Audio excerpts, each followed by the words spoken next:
chochote kinachofanana na maisha yako?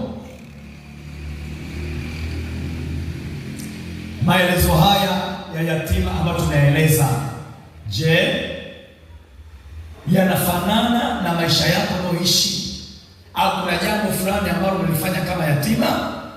Lakini jambo la pili nikasema lazima ujiulize, ni kwa jinsi zipi unafanya kama yatima wa kiroho? Ni swali ambalo la pili ambalo nataka kujiuliza, ni kwa namna gani nafanya kama yatima wa kiroho?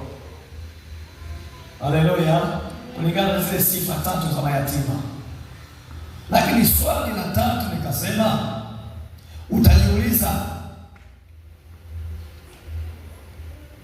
ni jinsi gani unaitikia kwenye magumu yako unapokutana na majaribu. Je, unaitikia kama mwana au unaitikia kama yatima?